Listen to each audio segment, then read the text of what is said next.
Well, hello again, everybody, and welcome back to the Red Shadow's Favorite Games. I'm the Red Shadow, and this is video 2 in this recording session of my favorite game series.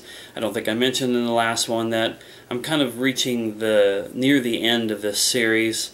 If I were to actually sit down and do 2 or 3 of these at a time, it'd be a couple of days and I would be done, as long as I don't add any more.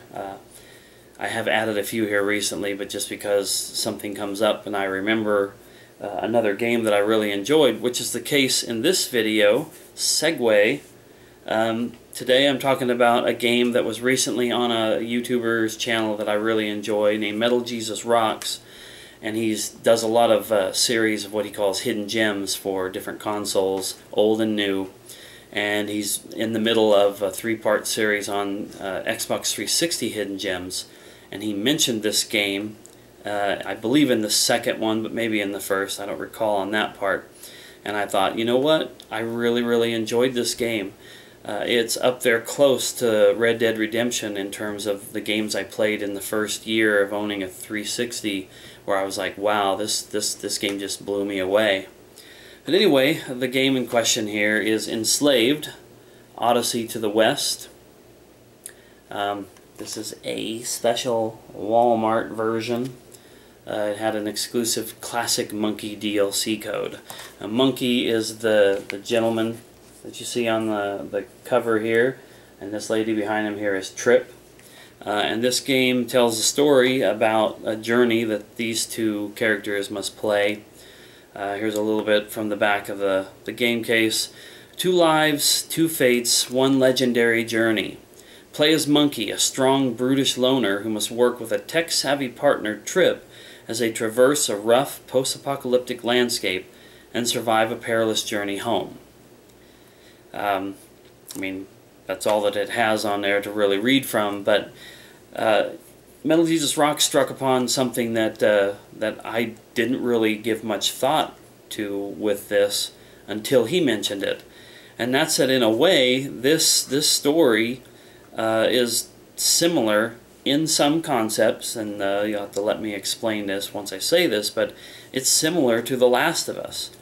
Now, storyline-wise, it's not the same. It's not the same kind of post-apocalyptic future or whatever, where they had zombies and undead type things due to a spore outbreak. This is just, as it says, like post-apocalyptic. There's a lot of robots and whatnot involved. You can see sort of a robotic entity behind them on this. It does take place basically in our future because they spend a lot of time. This screenshot, you probably won't be able to see it here, but he's like leaping amongst skyscrapers and buildings in, like, you know, New York or something very similar. I took it to be New York when I played the game, but it's been a while since I've had a run through with this, so they may not ever refer to anything as actual American landmarks. But that dynamic of the 2 people, you controlling one character while the other character is sort of there as support, doing their own thing to an extent, but mainly there for the exchanges of communication. That story is really powerful. Now, that duo doesn't stick in my heart the way Ellie and Joel did, but they're pretty close. And like I said, that's why I was really disappointed in the fact that I didn't think about this game until I saw Metal Jesus Rock's video about it. I should have thought about it. This definitely ranks probably in like my top 5 360 games that I've ever played. It's not an exclusive. It was available on the PS3, and so if I was looking into this game now, I would go probably pick it up on the PS3 and not the 360, but no matter, I have it now. This is a great game. There's some DLC that I haven't got to play. It's something I'll probably have to download sooner rather than later, just because I'm worried that 360 servers will get shut down, support for this kind of stuff won't be there, or my 360 will crash. Whatever the case may be, I'd like to experience everything that there is to experience in this, because we'll probably never see a sequel for it. It's reminiscent of a game like, say, Beyond Good and Evil, That was a real cult classic, and a lot of people loved it. I own it. It's a really good game, but I get stuck in some difficult spots of it, and that deflated the experience of that one for me. But there's been talk about there may be a sequel for that at some point, but I don't think it's ever been confirmed.